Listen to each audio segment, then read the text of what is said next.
Senator Hancock, you have graciously allowed Senator Morell, in a bipartisan effort of cooperation, I might add, to proceed with his San Bernardino County bill. So we'll go to Senator Morell's bill. Mike, you have the floor. 13, item 13.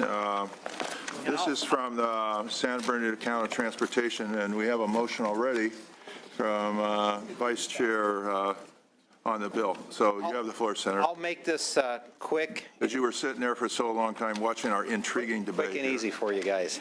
Well, thank you, Mr. Chair and members. SB 1305 makes modifications, simple and easy ones, to the organizational roles and responsible for this. For the San Bernardino Associated Governments, or SANBAG as it's known, which has operated as a transportation agency in San Bernardino for decades. And over time, they have assumed various other duties and responsibilities. These requirements have simply been tacked on with no overarching changes to the statutory framework for SANBAG. The current structure is problematic, and the implementation of the various programs have changed over time, and there are now overlapping responsibilities between the Joint Powers Authority and all the other transportation-related entities. SB 1305 provides clarity, streamlines important transportation functions, and improves transparency by consolidating these entities under the San Bernardino County Transportation Authority. With me today is Mr. Ryan McEachran, the president of San Bernardino Association Governments Board of Directors, who will be testifying in support. Thank you. Good afternoon, Chairman Bell and members of the committee. My name is Ryan McEachran, and I am president of San Bernardino Associated Governments Board of Directors, also known as SANBAG. SANBAG was originally formed in 1973 as a Joint Powers Authority. In 1976, SANBAG was also designated as the County Transportation Commission for San Bernardino County. Additional responsibilities and legal designations have also been added since that time, including the Service Authority for Freeway Emergencies in 1986, San Bernardino County Transportation Authority, which administers our Measure I program in 1989, and the Congestion Management Agency designation was most recently added in 1990. This layering of legal entities over time has resulted in conflicting, overlapping, and duplicatory requirements for our agency. SB 1305 consolidates all the legal entities with the exception of the JPA into one entity, the San Bernardino County Transportation Authority. Passage of this bill will allow SANBAG to streamline its transportation-related functions and form a structure that is consistent with most other transportation agencies in California. SANBAG existing authorities and responsibilities would remain unchanged, and there will be no changes to the rights, benefits, and status of our employees. So with that, I would ask for your aye vote. Okay, thank you. Witnesses in favor? Good afternoon, Steve Wallach on behalf of the San Bernardino County Board of Supervisors, also in support of this bill. Okay, thank you. Other witnesses in favor, please? Witnesses opposed? Any witnesses opposed? I see now we have a motion. Or any other questions? Senator Leyva. Thank you, Mr. Chair. Senator Morell or the gentleman from SANBAG, I have a specific question. I have seen media reports in recent months that a bill such as this might potentially relieve liability related to the Colonies case, which I think many people are familiar with, that has been going on for several years. Can you, Senator Morell, or SANBAG's legal counsel speak directly to this point? And does this bill in any way affect the Colonies case? I don't, from SANBAG's perspective, it does not affect the Colonies case as it continues to move forward on that point. I think what got confused in the media reports is that SANBAG was sued by the county as well as the county sued Caltrans and the city of Upland. And what this does would help eliminate the liability that could flow through to the members of the Joint Powers Authority, of which the county sits as a member of that Joint Powers Authority, and all 24 cities in San Bernardino County. So what this does is it provides protection to each member entity of SANBAG because it removes the JPA function of that entity, but it does not do away with Colonies and whatever. You're welcome. Any other questions? If not, Senator, you can close. I would, thank you, and I respectfully ask for your aye vote. Thank you. Call the roll, please. Have a motion. The motion is do pass and re-refer to the Committee on Appropriations. Senators Bell. Aye. Bell, aye. Cannella. Aye. Cannella, aye. Allen. Aye. Allen, aye. Bates. Aye. Bates, aye. Gaines, Galgiani, Leyva, Leyva, aye. McGuire, Mendoza, Roth, Rokowski. There you have 5 votes, and we'll leave the roll open for other members to vote. Thank you. Senator Hancock, you have the floor. Senator Hancock's got a couple bills here. First one would be SB 1051. So why don't we go through 1051 first? Is that your preference? That would be fine. Okay, why don't we start there? Senator Hancock, I applaud you for being here after a long day's work in Senate Public Safety Committee. Senator Bell, I boy. wish I were here after the long day's work. I will be returning there Well, welcome to our meeting. And you have the floor. as we're done here. But thank you for that, Mr. Chair and members. SB 1051 will give Alameda, the AC Transit, Alameda Contra Costa Transit District, the authority to use forward-facing cameras to enforce parking violations in the East Bay. They're building a bus rapid transit system. Some of you may be familiar with rapid bus in your own jurisdictions. It has a traffic-free lane for the buses, and we are looking for the authority to do this traffic ticketing, get it in place now so that when service begins in late 2017, it will be in place and we'll have ample opportunity to let the public know about it. In 2007, legislation from then Assemblymember Fiona Ma, AB 101, authorized a pilot program in San Francisco to do this. And it has been extremely successful. It has reduced illegal parking. It has successfully increased bus reliability. And the program, any privacy concerns or others were not, did not surface at all. So as we look to do what we think is going to be a very positive public transit venture, I would ask for your aye vote in expanding that bill. I should say the pilot project a couple of years ago was extended indefinitely, and we would like to add on and have that in Alameda Contra Costa County, and I would respectfully ask for your aye vote. With me today are Michael Hirsch and Chris Peoples with AC Transit. Okay, thank you. Can we have witnesses in favor, please? Senator Bell and members of the committee, my name is Chris Peoples. I'm an elected at-large director of AC Transit, this year serving as its president. I have with me Michael Hirsch, who is our general manager and a very experienced transit professional, having been both at Muni and at VTA. And our protective services officer, who is a retired Alameda County sheriff. We stand here in strong support of this bill and would encourage you to support it. It builds on a very successful San Francisco project that was primarily on the 38 Geary. We are building a bus rapid transit along International Boulevard. It's our busiest boulevard. This is essentially light rail on rubber tires. And to work well, you have an exclusive lane for the bus. This is a way of enforcing the exclusive lane. As importantly, this is also going to deal with the problem we have of cars parking in our bus stops. I gave up my car 18 years ago. I go everywhere on transit. 5 years ago, I had a stroke, so I don't walk as well as I used to. Like many other people with some disabilities, I can get on and off a bus very easily at the curb when the bus kneels. I can get on and off a bus that's forced to stop in the travel lane because there's a car parked in the bus stop, but it's difficult, and there's always a danger that I'm going to fall. My friends in wheelchairs can't do that. In a modern low-floor bus with a 4-to-1 ramp, you cannot load and unload people on the street. You have to be at the curb. We have a significant problem with cars blocking our bus stops. I've been on buses where the buses pulled up, honked at the driver doesn't move.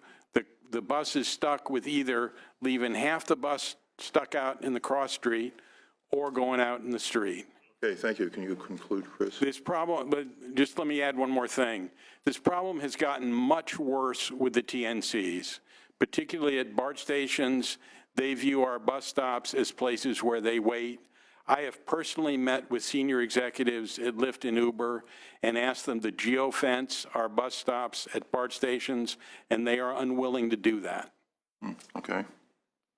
Okay, next witness. Very quickly. I just want to, Chris, how many years have you were on the board, elected to the board now? I've been on the board for 18 years. Yeah, thank you. Thank you for your service. I just want to say that. Okay, yes, sir.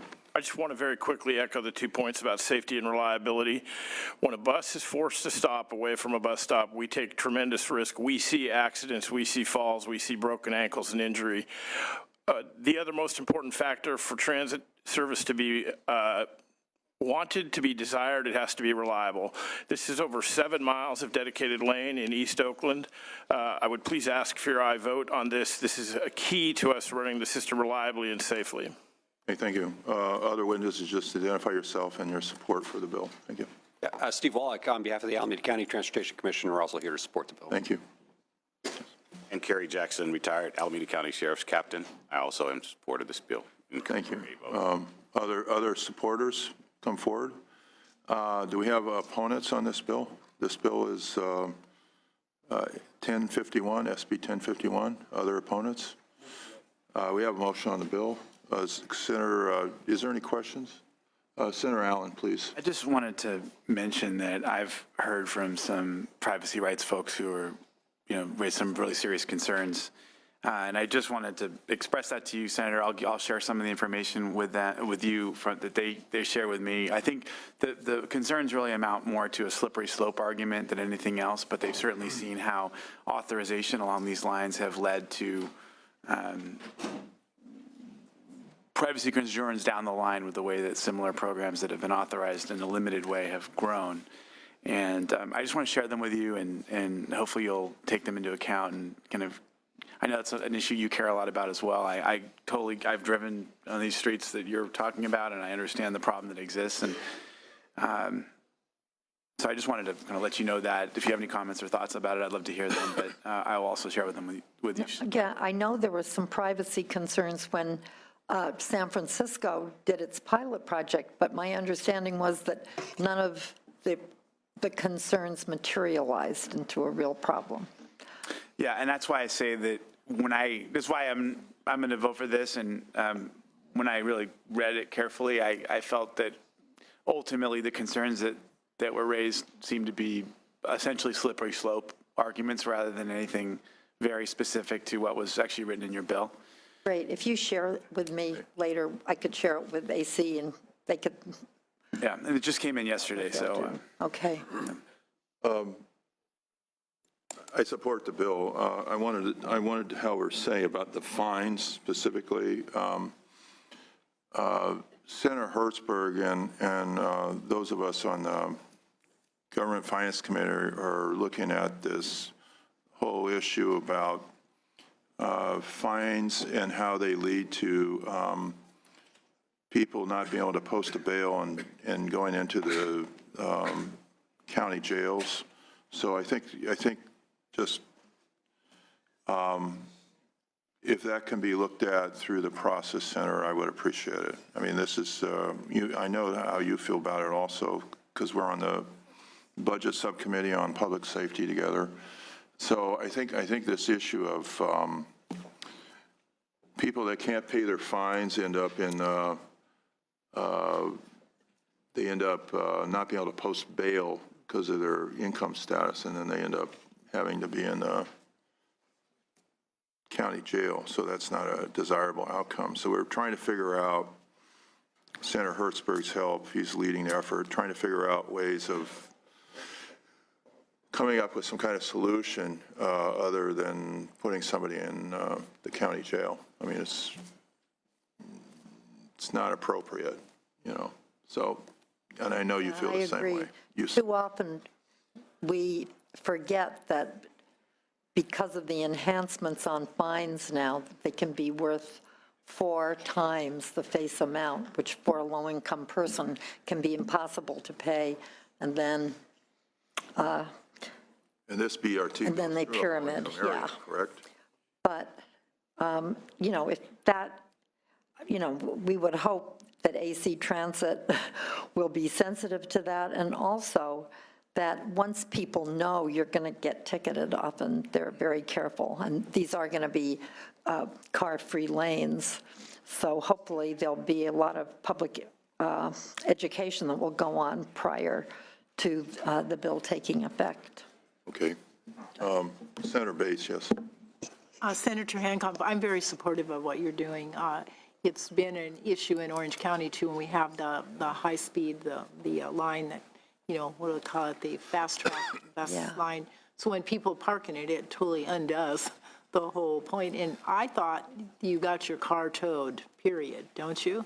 So in addition to a fine, you've got a tow charge and find your car. So I think education is really important, but I don't know that it necessarily connects with the issue regarding people who don't have enough money to pay their fines specifically, because when they're blocking a lane like that, and actually affects public safety, and the whole reason that we're putting those in is to make transit more viable.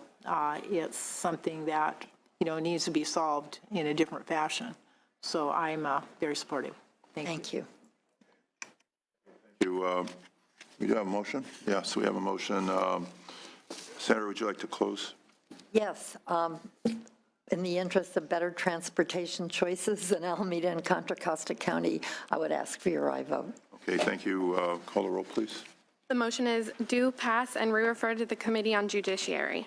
Senators Bell? Aye. Bell, aye. Cannella? Aye. Cannella, aye. Allen? Aye. Allen, aye. Bates? Bates, aye. Gaines? Galgiani? Galgiani, aye. Leyva? Leyva, aye. McGuire? Mendoza? Roth? Wachowski? 6-0. You have 6 votes, and we'll wait for other members to vote. Senator, thank you very much. Thank you. Senator, I want you to address the next item, please. That's your item SB 1279. And Senator, my understanding, members, was that we had a week to work some issues here, correct? And you have some amendments? I do have some amendments. So that- why don't we talk about that and limit the discussion to those things so we don't repeat all the long discussion we had in this committee in the past. So just Right. maybe address what we're amending and so the, As was pointed out, especially at this hour, and everybody, I know this committee had many, many bills as well. So we did work very hard, and I am going to offer authors' amendments to do 4 things. 1, we narrow the bill to clearly say only newly proposed projects. We grandfather in all current port facilities that were permitted to export coal as of January 1st, 2016. And that means all the ports that currently handle coal, Richmond, Stockton, Long Beach. It allows the California Transportation Commission to grant funds to all existing operations and facilities for projects designed for safety, rehabilitation, modernization, maintenance, and repair. And also to evaluate the projects to determine whether or not the project as proposed would increase the state's overall capacity to transport and export coal. I believe that that continues us in the tradition that has been set up. The SB 1368 in 2006 that set up a framework for California utilities to no longer contract with coal-fired power plants. SB 185 by the pro tem last year to divest coal from our state pension funds, and would ask for your aye vote. Thank you. Can we have very short comments from anybody that would like to speak on this? Mr. Chairman and Senators, Bill McGavin with the Coalition for Clean Air. This is a short bill, simply says the money of the state of California should not be used to poison the people of California. The coal dust is dangerous for the people of West Oakland. When the coal is burned in Asia, some of that air pollution comes back to us in California, and of course, all of it goes to warm the planet. So we support the bill. Okay, thank you. Catherine Phillips with Sierra Club, California. Just associate our comments with what Bill just said, and thank you for considering this bill, and we urge an aye vote. Thank you. And Victoria Rome with the Natural Resources Defense Council, also in support. Thank you. Okay, thank you. Other speakers? We're in favor of the bill here at this point. Yes, Joshua Stark with Transform in support of the bill. Thank you. Chelsea Tu with Public Advocates in support. Jeannie Ward-Waller, California Bicycle Coalition in support. Carrie No, Neighborhood Watch Captain in Oakland. Thank you, and I support the bill. Okay. Is that it for the supporters? If we can have the opponents now, people that have concerns. Yes, come on forward, please.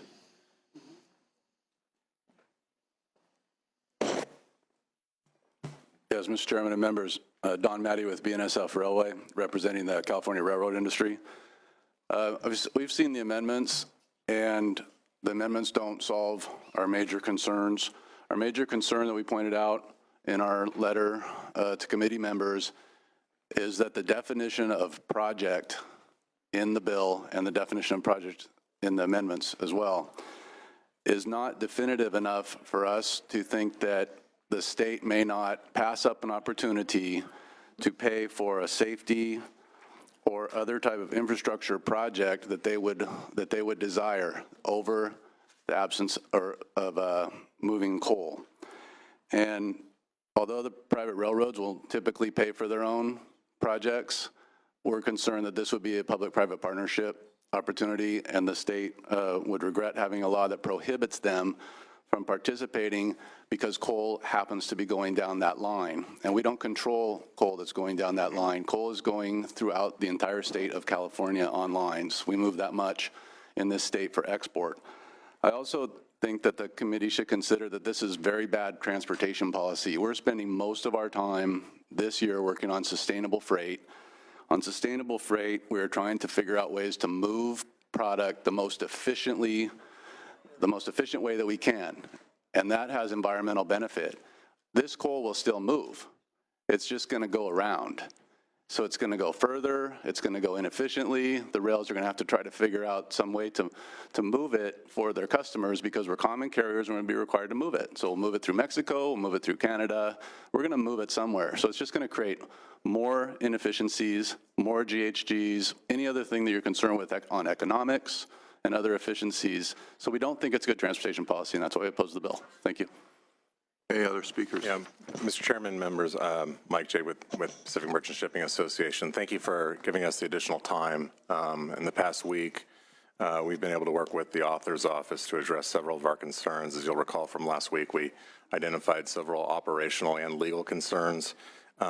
Frankly, the legal concerns were a threshold issue for us to be able to work with the author or not.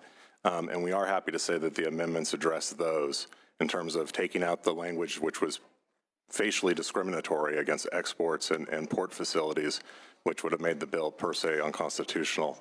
And so those issues have been addressed. We still have operational issues moving forward, and if the bill should move, we've established a really good dialogue with the author's office. We'd be happy to address those in more detail if you have questions about them. I think the railroad's concerns, and Mr. Shaw expressed some concerns from the ports, are valid with respect to how do you actually move to a place where you're getting beyond what we all agree on, which is the state should be able to control its own resources and determine where those resources go, and doing it in a way in which we're actually achieving the benefits that we're looking for. Okay, Thank you. thank you. Mr. Chair and members, Tim Schott on behalf of the California Association of Port Authorities. First, would like to thank the good senator and her staff for working diligently with us and trying to come up with some solutions.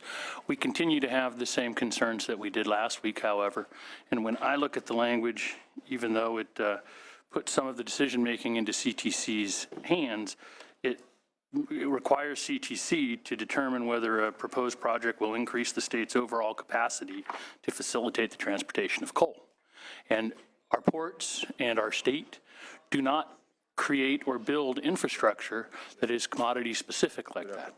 So if we're going to increase the capacity of our rail lines, the capacity of our highways, the capacity of our interchanges, or the capacity at our terminals, we're going to increase the theoretical capacity for the increase in coal. So we're very concerned that while we agree the state should absolutely have the right to determine where to spend its own resources, we're very concerned that this bill could prevent you from spending those resources exactly where we want to put them. We would suggest, I can't think of a port project that is currently ongoing that might not be implicated in this bill and be prohibited from getting state resources. Okay, thank you. Thank you very much. Okay. Other opponents? We have anybody? Questions from the committee? Senator McGuire, you have a question? Okay, Thank you so much, Mr. Chair, and do appreciate all the work that the senator has done along with the chair and staff. So I just want to make sure that I'm on the same page because I know there's continued concern, and I'm just looking at the amendments here. So rather than saying for any project at a port facility, it's newly proposed. And then it's very clear in the amendments that the section shall not apply to projects designed for safety, rehabilitation, modernization, maintenance, and repair of existing operations and facilities. And then it also goes on to say that the section not apply to project or infrastructure already permitted in operation as of January 1 of 16. So I mean, I think that's pretty clear, right? The amendment? Well, he questioned the word project. I think that was one of the questions. But it says right here, so I'm looking at the amendments, and because it seems like there's confusion, and I had some concerns, as we remember last time, in regards to what it's going to mean, particularly for rehabilitation, modernization, maintenance, and repair of existing operations and facilities. So now it's very clear, and I hate when people do this, but I'm going to do it in 14525.3, it's very clear. It says newly proposed. It then goes on to say that the section shall not apply to project or infrastructure already permitted in operation, which means that pre-existing operations for ports that have coal would be exempted. And then it's very clear on item D that ongoing maintenance for rehab, modernization, or repair of existing operations facilities is absolutely permitted. Yeah, Senator McGuire, our concern is that the definition of project when it comes to rail lines is not clear. And the reason that we say that is because if the coal is moving on a line and there needs to be something like a grade separation or some other type of project, we realize the CTC would have some discretion there, but there are those who do not want to see coal move. And so if there is going to be a dispute, it's going to have to be settled in court. And our experience when the state is involved in trying to make those type of determinations and they have a law that vaguely describes project, and we don't really know how to describe a project better because there aren't coal projects. There is coal line, or there's coal moving on lines, and there are terminals that maybe have coal moving off of trains onto ships. But there is not per se coal projects. There may be bulk terminals that have a contract to move coal, but there is not per se coal projects. And the concern is that if there is some other project that comes up, the CTC will say, well, we have this legislation that says we're supposed to be super cautious about anything that moves coal, and then we'll end up in court, or the state will probably be the ones that end up in court. We probably won't be end up in court because the rails will probably pay for theirs privately and not worry about the state. I guess my only item on that is it's very clear to me that it talks about newly proposed. it's new projects.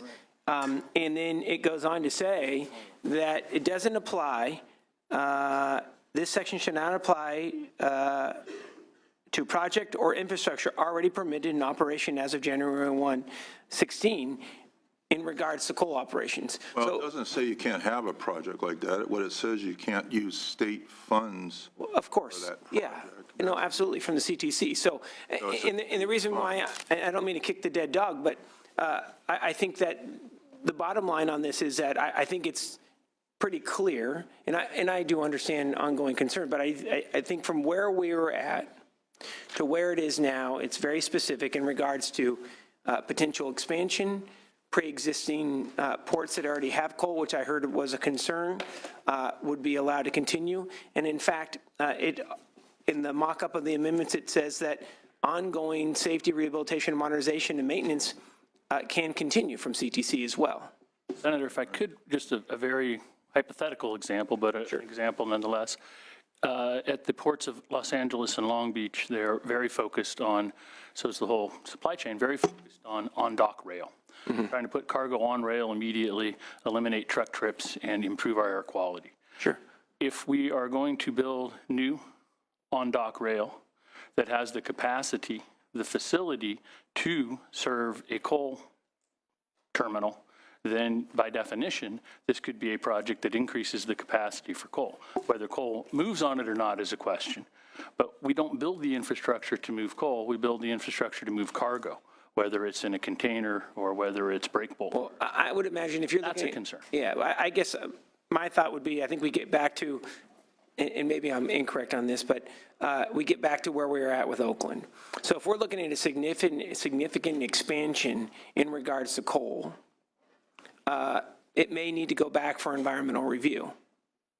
But what my understanding is from this is that it's very clear that ongoing maintenance is absolutely permitted, and it precludes any footprint that's pre-existing. Now, in regards to expansion, that is another story, but I do believe that we had that discussion in Oakland last time in regards to if there's going to be a significant expansion. My own personal view, when it comes to coal, we should probably look at additional environmental review, but it's very clear from this, and not at all trying to be argumentative with you, but just from my own definition here, is that if there's coal pre-existing at a port, it's allowed to stay. We're able to make the infrastructure upgrades that we need, and that it's not going to touch any pre-existing facilities that are now in place.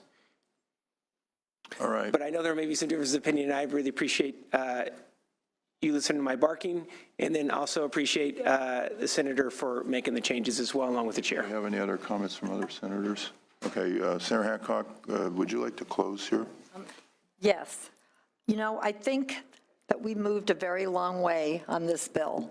We wanted to clarify that it was only going to be for new facilities. And let me remind you, there are only 2 publicly funded ports that ship coal in California right now. One is Stockton and one is Long Beach. Levin, the other port that ships some coal, is a privately funded port. So I think, and I'm happy if the bill moves forward today to continue to work with the railroads to make clear that they can fix their existing facilities, because those are existing facilities. I think the objection here may be that they might want to increase port capacity, perhaps at a new port or something,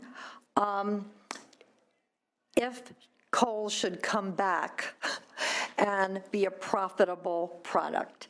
Let me say here, nothing in this bill prohibits them from doing that. They could get federal money if it's available. They could get local money if locals want to invest. They could get private investment if private investors were willing to invest in coal.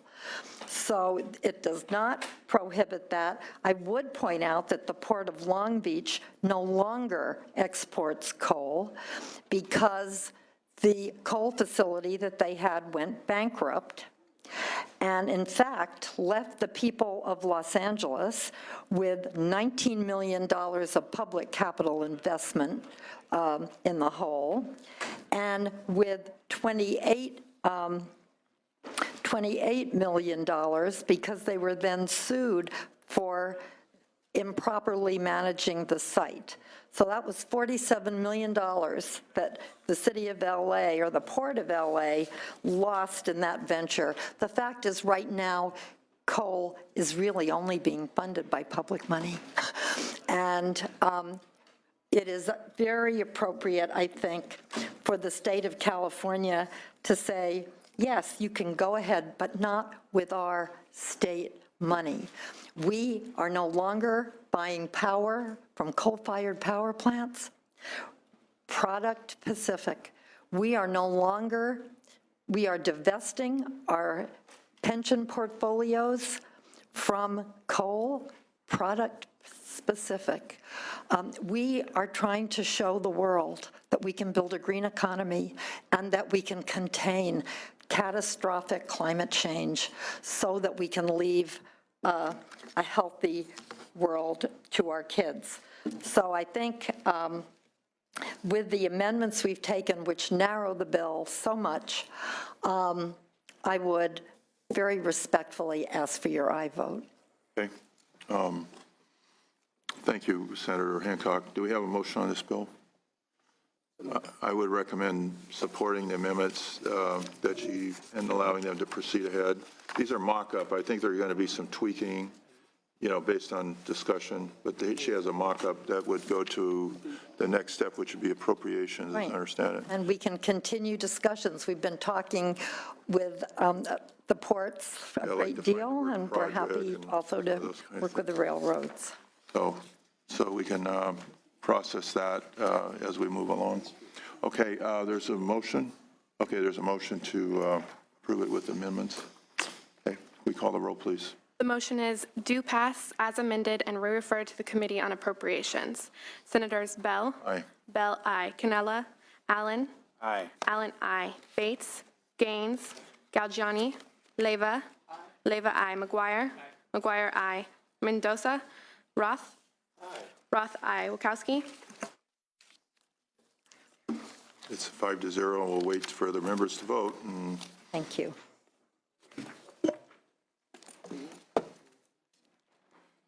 Senator Mitchell, I see you down there. Senator Mitchell has the floor.